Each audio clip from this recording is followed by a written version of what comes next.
하나님 말씀은 누가복음 1장 26절에서부터 38절까지 말씀을 같이 우리가 합독합시다. 누가복음 1장 26절에서부터 36절까지 38절까지.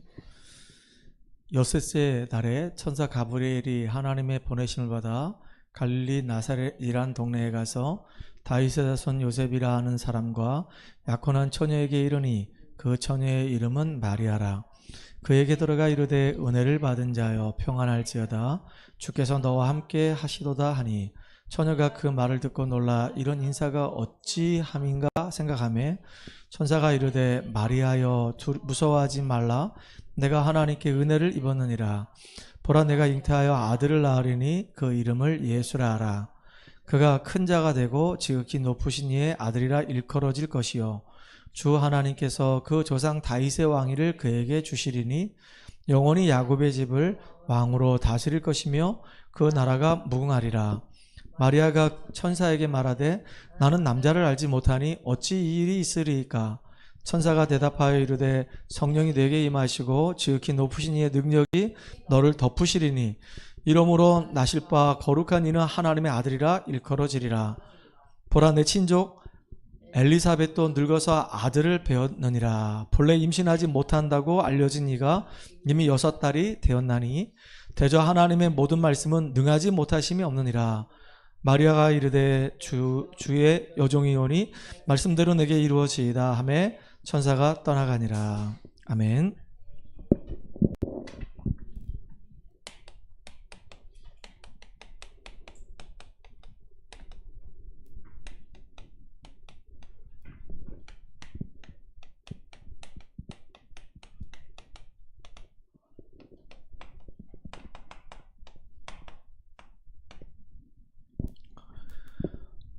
오늘 우리 오후 예배 시간에는 말씀대로 내게 이루어지이다 라고 하는 제목으로 같이 말씀을 나누도록 하겠습니다. 우리가 오후 예배 때는 지금 누가복음을 계속 이렇게 살펴보고 있거든요. 누가복음은 누가가 데오빌로라고 하는 이 총독한테 보내는 서신입니다. 그런데 누가가 처음부터 시작해가지고 전도자들에 의해서, 목격자들에 의해서 기록된 내용들을 전부 다 취합을 해가지고 예수님에 대한 일대기를 시간순으로 지금 나열을 하고 있단 말이에요. 근데 너무 기가 막히게 이렇게 나열했어요. 진짜 의사다워요. 전문성 있는 사람다워요. 굉장히 논리적으로 이렇게 나열했습니다. 그래서 서론에는 데오빌로한테 내가 예수님에 관련된 내용을 서신으로 보낸다 라고 해놓고요, 제일 첫 번째 딱 기록한 게 바로 뭐냐면은, 그것도 그냥 일반 천사가 아니라 천사장 가브리엘이 누구에게 나타났죠? 제사장 샤갈에게 나타났단 말이에요. 샤갈에게 나타나가지고 뭘 얘기하냐면 수태고지를 합니다. 오늘 본문에도 거의 끝에 보니까 얘기해요. 뭐라고 얘기하냐면 37절에 보니까 대저 하나님의 모든 말씀은 능하지 못하심이 없느니라 라고 얘기하시면서 그 위에 36절에 보니까 보라, 네 친족 엘리사벳도 늙어서 아들을 배웠느니라. 본래 임신하지 못한다고 알려진 이가 이미 6달이 되었나니. 그러니까 이 사가랴 부인 이 엘리사벳은 나이가 많아가지고 아이를 가질 수가 없는 거예요. 아이를 가질 수가 없는 가운데 있는데 하나님이 그 불가능한 가운데 능력으로 역사하셔가지고 가능케 하게 만들었단 말이에요. 아이를 임신하게 만들었어요. 그러니까 예수님이 이 땅에 오시기 전에 몇 개월 전에, 여기 지금 엘리사벳이 아이를 임신하고 몇 개월이 지났대요? 6개월이 지났대요. 6개월이 지나고 난 다음에 누구한테 나타나요? 똑같이 이 가브리엘 천사장이 이 엘리사벳에게 사촌인 친족인 이 마리아에게, 요셉하고 이 마리아에게 나타나가지고 남자를 지금 알지 못하는 이 여자에게 분명히 임신했다고 지금 얘기한단 말이에요. 임신할 것을 얘기해요. 그러니까 마리아가, 이게 너무 충격적인 일이잖아요.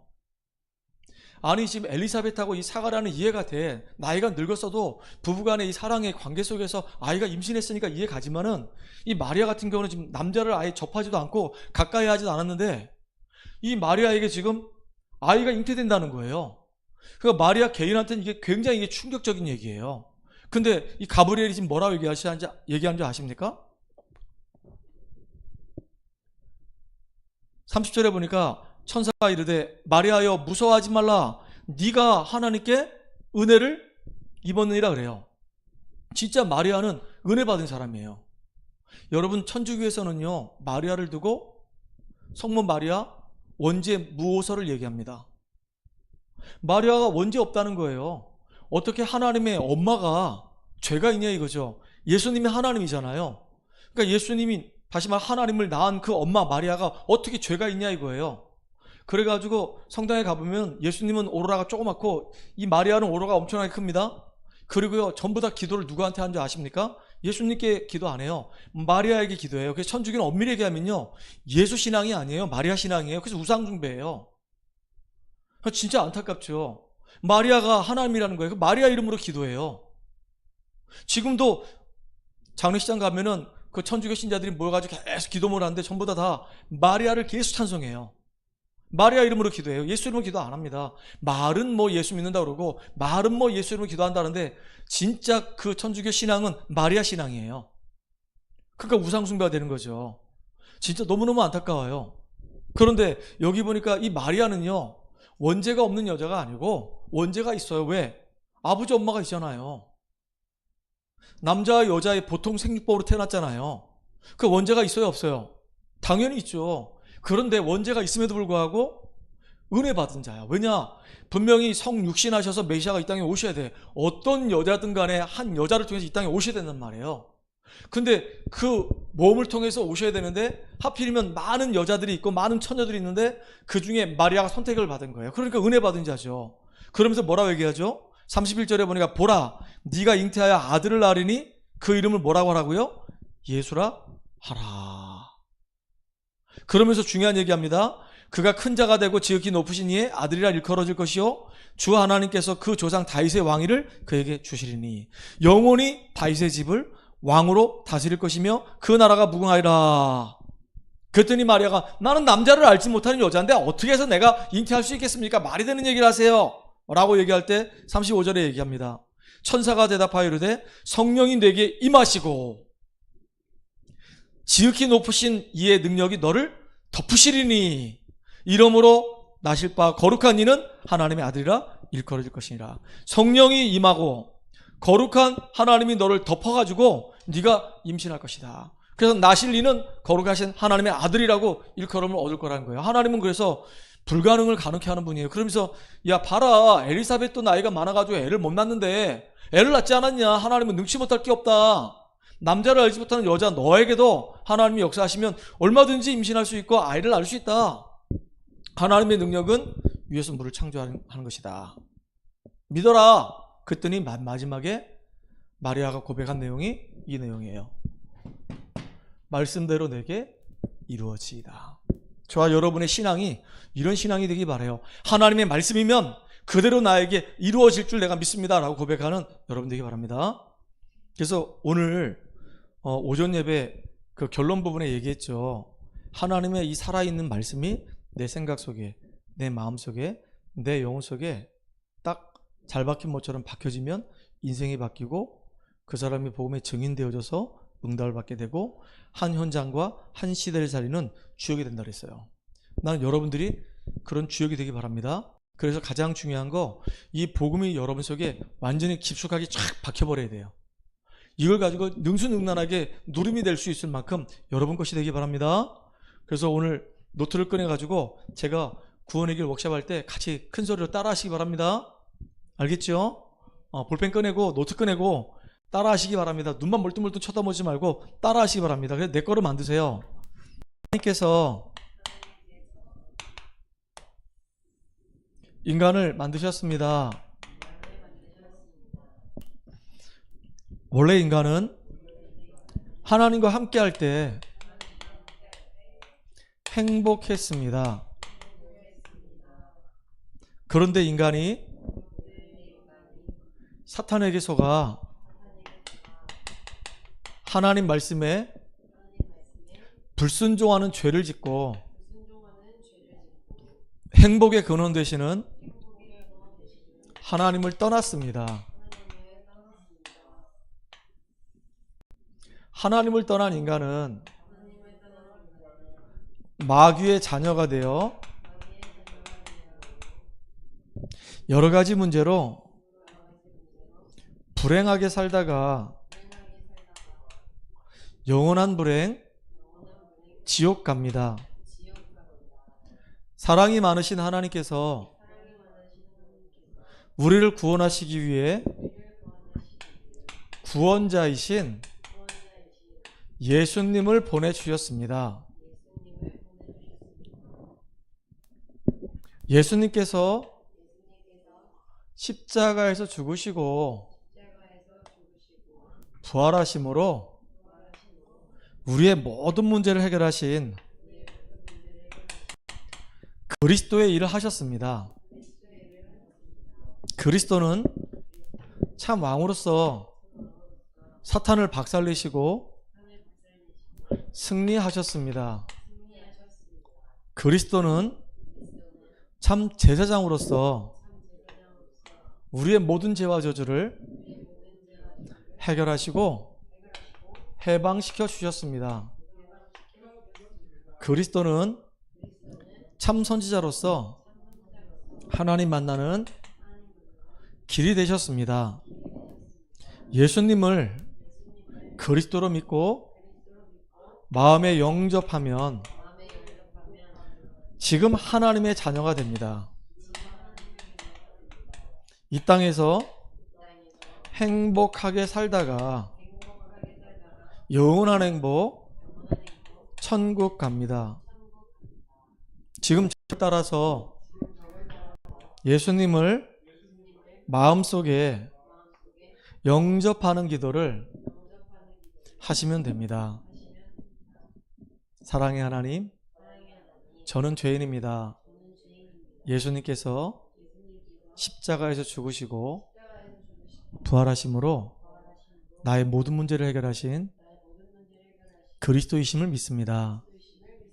지금 내 마음의 문을 열고 예수님을 나의 구주로, 나의 하나님으로 영접합니다. 이제부터 내 인생의 주인이 되어주시고 하나님의 자녀로 축복을 누리며 살도록 인도해 주세요. 예수님의 이름으로 기도합니다. 아멘. 자, 오늘 말씀을 한번 잘 생각해요. 이스라엘 민족은 애굽에서 400년 동안 종살이했어요. 그런데 하나님의 은혜가 임해서 6월절 어린 양의 피 바르고 이스라엘 민족들은 애굽에서 출애굽을 합니다. 그리고 하나님이 그들과 함께 하시고 능력의 하나님께서 역사하심을 이스라엘 백성들의 광야를 가면서 체험하기 시작해요. 홍해도 체험하게 되고 구름기둥, 불기둥도 체험하게 되고 만나 메추라기를 내려서 먹여주시고 심지어는 무리바에서 반석을 쪼개가지고 생수를 내게 하셔서 물을 먹게 합니다. 이스라엘 민족들이 제일 먼저 홍해고 스루 광야, 그 다음에 신광야, 그 다음에 이제 시내산 앞에 있는 시내 광야까지 가서 광야를 여러 개를 거쳐갑니다. 거쳐가는 것 동안에 많이 어렵고 힘들었겠죠. 결국은 이제 시내산까지 딱 오게 된 거예요. 근데 이렇게 구원받았죠. 하나님의 놀라운 능력을 체험했던 이 이스라엘 백성들이 결국은요, 문제 앞에서 이제 무너진 일이 벌어진 거예요. 모세가 시내산에 올라가서 안 내려오는 겁니다. 더디 내려오는 것 때문에 결국은 이스라엘 백성들이 해서는 안 될 일을 했단 말이에요. 우리를 인도할 신을 만들자 해놓고 금송아지 만들어 놓고 막 빌기 시작합니다. 근데 더 안타까운 건 뭐냐면 영적인 지도자 아론까지도 거기에 동조해가지고 같이 우상 만들어서 같이 우상 숭배하는 거예요. 그래서 몇 명이 죽었다 그랬죠? 3,000명이 죽어버렸어요. 레위 사람들이 칼을 차고 가서 진짜 자기 형제를, 자기 자를 막 쳐 죽이는 일이 막 벌어졌단 말이에요. 얼마나 이게 안타깝습니까? 어디서요? 광야 가는 길에, 그것도 시내산에서 이런 일이 벌어졌단 말이에요. 근데 시내산이 어떤 산입니까? 모세가 처음으로 은혜 받은 산이에요. 80년 동안 계속 방황하고 갈등하다가 하나님의 은혜를, 하나님의 능력을, 인생의 이유를 찾은 그 산이 바로 시내산, 호렙산이란 말이에요. 그러니까 모세 개인이 은혜 받고 하나님의 말씀을 듣고 미션을 가지고 애굽 땅에 가서 이스라엘 민족들을 애굽에서 건져내는 그런 사명을 감당했어요. 그리고 또 건져낸 그들대로 또 어디 가야 됩니까? 가나안 땅 가야 돼. 근데 이제는 혼자가 아니야. 이스라엘 민족 전체가, 한 나라가 하나님의 인도를 받으면서 전 세계에 살려야 될 사명을 가져야 된단 말이에요. 그러니까 하나님은 이 시내산을 통해서 이스라엘 민족들로 하여금 가나안 정복 전에 준비시키는 겁니다. 아니, 출발해가지고 지금 시내산까지 온 지 딱 2달 만에 도착했고요. 그리고 2달 만에 도착하고 난 이후에 40일 동안 시내산에 올라갔다 왔으니까 거의 뭐 한 4개월, 5개월밖에 안 된 거예요. 그때 하나님이 막 모세에게 막 십계명도 주시고 막 성막도 주시고 막 그 계명도 주시고 막 율례도 주시고 막 주셨단 말이에요. 아직 한 개도 이루어진 게 없어. 한 개도 만들어진 게 없어. 아직 성막도 안 만들었어. 성소도 아직 안 만들었어. 물두멍도 안 만들었어. 아무것도 안 만들었어. 계속 이야기만 들은 거예요. 모양은 이렇다. 그러니까 설계도, 아니 조감도는 딱 가지고 있어요. 그 모양이 이렇다라고 얘기하시고 그건 이렇게 만드는 거야 하다 보니까 설계도도 알게 됐어. 그러니까 조감도도 알게 되고 설계도도 알게 됐는데 아직 그걸 실제로 못 만들었어. 근데 이제 그거 만들 수 있는 사람을 붙여주셨어. 그 사람이 누구라고요? 부살레라고 오홀리압하고 이름 없는 중요한 장인들이에요.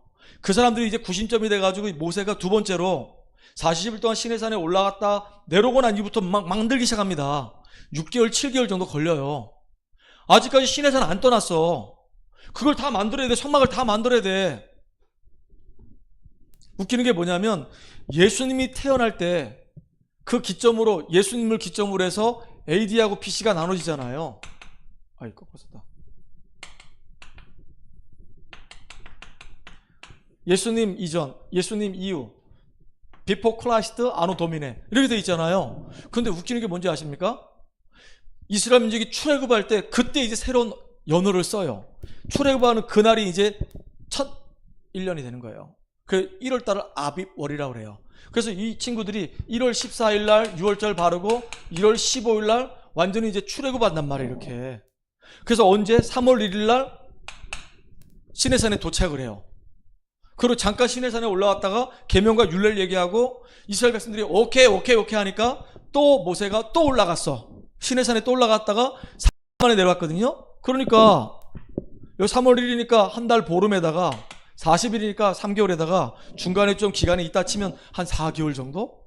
이거밖에 안 된 거예요. 그때 막 뭘 만들고 어떻게 제사를 지내고 제사 옷을 어떻게 만들고 향신료는 어떻게 만들 것이며 쭉 얘기한 거야. 아직 만들어진 게 하나도 없어.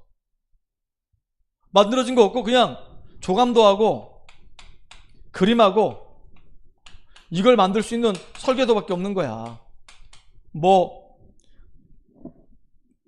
가로로 몇 규빗, 세로로 몇 규빗, 높이 몇 규빗 뭐 이렇게 만드는 거 그런 거밖에 없어요. 금으로 태를 두르고 뭐 잣나무로 만들고 이거 설계도밖에 없는 거야. 여기서 중요한 게 이런 상황에 아무것도 준비 안 됐어. 시내산에 부른 이유가 뭐냐면 야, 너희들 지금까지 많은 응답을 받았지만 왜 무너졌냐. 체험도 중요하지만 더 중요한 거 말씀이 너희들 안에 각인돼 버려야 돼. 말씀이 각인 안 되면 결국은 또 무너지는 거야. 그래서요, 십계명을 주신 겁니다. 그래서 말씀이 각인되도록 성막을 주셔가지고 예배드리라는 거예요. 그리고 가나안 땅 정복할수록 분명한 방향과 비전을 다 붙잡으라 그 얘기입니다. 준비돼가지고 이제 힘있게 가나안 땅 정복하라 그 얘기예요. 그러면 여호와 하나님께서 주의 사자를 보내사 가나안 땅 족속들을 다 멸하신다고 약속하셨어요. 하나님이 하시겠다 그 얘기예요. 이게 놀라운 거잖아요. 그러면서 뭐라 해야겠냐, 너희들이 왜 무너졌는지 장신구를 버리래요. 왜? 그 장신구는 어디 거? 애굽에 있을 때 목에다 걸고 귀에다 걸고 손목에다 걸고 했던 그 우상의 그 형상이 있는 그런 장신구들이란 말이에요. 그러니까 다 버리라 이거예요. 이것 때문에 너희들이 우상 만들어가지고 금송아지 만들어가지고 하나님을 섬겼던가, 하나님처럼 섬겼던 거 아니냐, 그래서 망했던 거 아니냐. 그래서 이거를 다 버리라는 겁니다. 여러분들 여기에 진짜 우리가 중요한 의미가 있어요. 나는 구원받은 하나님 자녀입니다. 지금까지 예배드리면서 말씀 듣고 은혜 받고 모든 훈련에서 나는 참 인도 잘 받았습니다. 청소년 수련회, 뭐 대학 수련회, 뭐 WRC 뭐 다 은혜 받고 나는 지금까지 인도 받았어요. 지금 너무 감사해. 근데 우리 안에 깊이 숨겨져 있는 나를 무너뜨리는 이 근원적인 요소가 장신과 뽑히지 않으면 어느 날 무너지게 돼 있단 말이에요. 그래서 이 가나안 땅 정복하는 것이 여기 하나님이 다 모든 것을 예배해 놓으셨기 때문에 이제 이 땅 정복해라 이거예요. 가서 그리스도 증거하라 이거입니다. 하나님 나라가 이미 임했음을 말하라 그 얘기예요. 그래서 하나님 말씀이 생각 속에, 마음 속에, 영혼 속에 뿌리내린 그 사람은 세상을 살리는 주역이 될 수 있다 그 얘기예요. 이렇게 응답을 누리는 여러분들이 바랍니다. 알겠죠? 응? 얼마나 이게 중요한지 몰라요. 아, 나한테 주시는 메시지구나. 아까도 우리 포럼할 때 보니까 자기 자신을 잘 점검하더라고. 나한테 잘 적용시키더라고. 아, 난 구원받고 완전히 능력 시험하고 은혜 받고 훈련된 사람인데 그럼에도 불구하고 우리가 때로는 문제와 사건 앞에서 여지없이 무너지거든요. 그래서 뭘 가지라? 자존심을 가지라. 자긍심을 가지라. 자부심을 가지라 그랬어요. 이걸 정말로 제대로 갖고 누리는 저와 여러분 되기 바랍니다. 오늘 보니까 천사가 메시지를 전달합니다. 처음에 누구한테 갔을까요? 처음에 사가랴하고, 이 사가랴는 제사장이잖아요. 가서 얘기합니다. 네 아내 엘리사벳이 아이를 잉태할 것이다. 늙었다 그랬어요. 불가능해요. 아이를 낳을 수가 없어. 근데 성경에 보니까 불가능 가운데 아이를 낳은 사람이 또 있어. 누구죠? 아브람, 사라. 아니 경수가 다 끊어져가지고 나이가 90이야. 아브라함이 100세의 아들 이삭을 낳았거든요. 그러면 아브라함과 이 사라 나이 차이는 10살이야. 10년 차이야. 그러니까 사라는 90세에 아이를 낳았어. 경수가 다 끊어지고 애를 낳을 수가 없는 상황인데도 아이를 낳았어. 그 아이가 이삭이란 말이에요. 그러니까 성경에 보니까 이미 벌써 아브라함에게, 이 사라에게 애가 태어나기 전부터 계속 뭐 했냐? 수태고지를 하는 겁니다. 그래서 이름을 뭐라고 하라 했어요? 요한이라 부르는 거예요. 근데 이 사가랴에게 갔던 이 가브리엘 천사장이 지금 누구한테 또 갔냐면 요셉하고 마리아에게 나타난 겁니다. 특별히 마리아에게 나타난 거예요. 그래서 하는 말이 뭐냐면 너는 은혜를 받은 사람이다. 은혜 받은 사람이죠. 성령이 임할 것이다. 그럼 하나님의 능력이 너에게 덮일 것이다. 아들을 낳게 되면 그 이름을 예수라라. 이게요 언약 성취잖아요. 어떤 언약 성취입니까? 이사야 7장 14절이에요. 보라 처녀가 아들을 낳을 것인데 그 이름을 임마누엘이라. 진짜 주의 사자를 통해서, 그것도 천사장 가브리엘을 통해서 은혜 받은 여인이 마리아에게 그대로 말씀이 성취되는 거예요.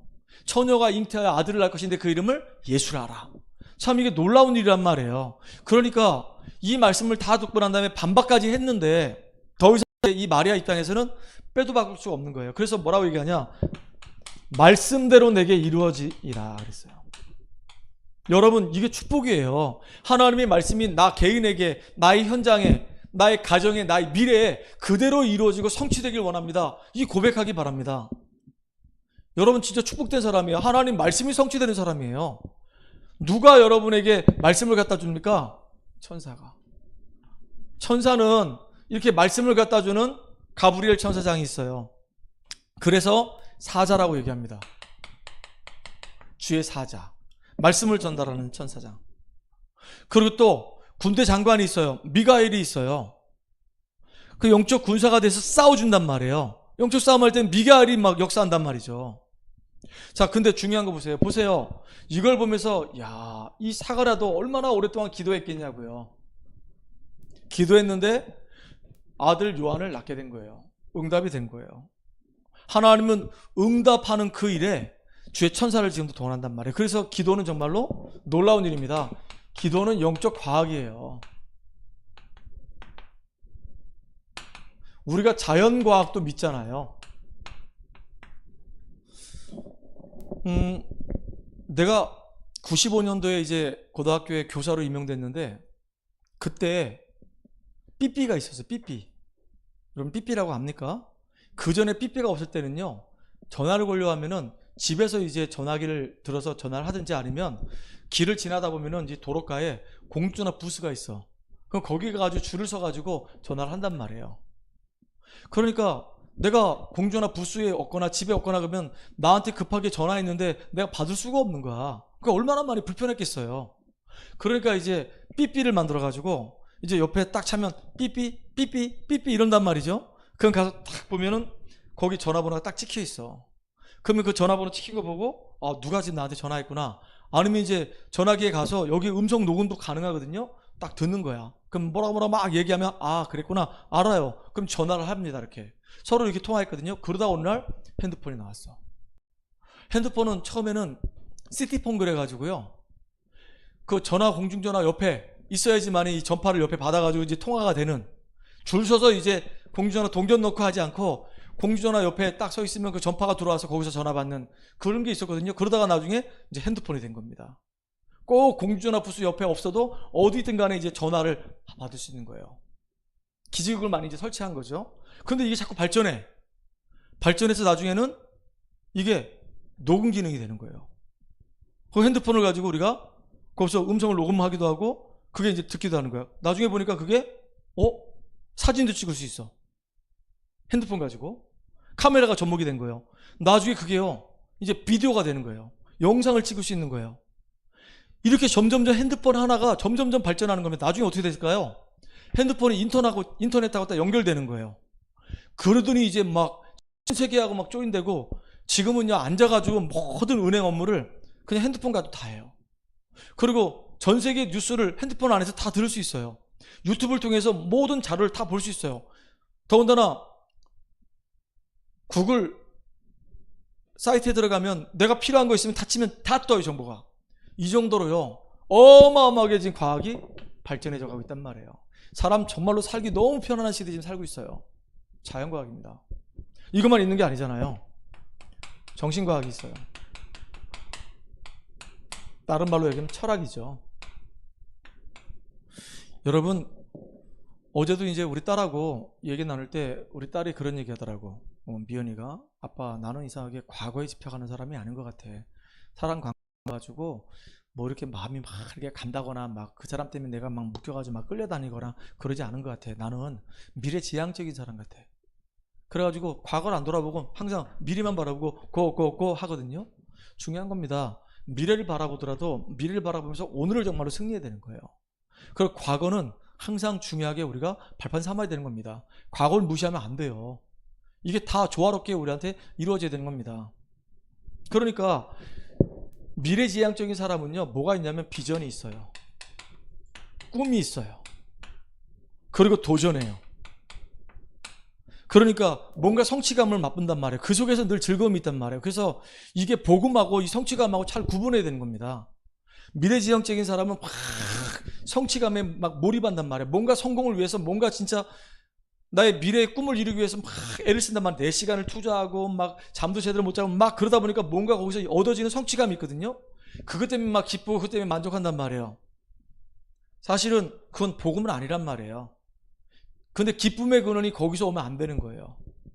복음 때문에, 복음 안에서 내가 너무 행복해지고 그러면서 하나님 주신 달란트를 가지고 그 속에서 몰입을 하다 보니까 하나님이 내게 그 유일성의 응답을 주시면은 기쁨의 근원이 저쪽에 있단 말이에요. 내가 성공하지 못해도 미래지향적인 삶을 살지 못한다 하더라도 그리스도의 이 복음 때문에 내가 행복한 사람이 되면 그 사람 승리하는 겁니다.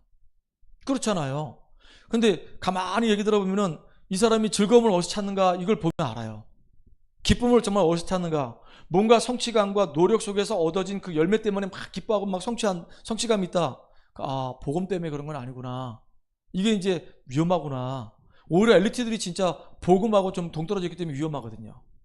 그런 걸 잘 봐야 된단 말이에요. 그래서 여러분, 영적 과학은 참 이게 중요한 겁니다. 왜냐하면 지금도 눈에 보이지 않게 영적 문제 때문에 어려움 당한 사람 얼마나 많은지 몰라요. 우리 교회도 영적으로 어려움 당한 사람이 있잖아요. 참 청년 중에 참 안타까운데 늘 기도하고 있는데 본인이 뭐 어쩔 수가 없는 거예요. 자기도 열심히 잘 살고 싶은데 이게 내 의지와 전혀 관계없어. 이게 영적인 문제가 한번 딱 얻어 걸리게 되면요, 이 감정 컨트롤이 안 되는 겁니다.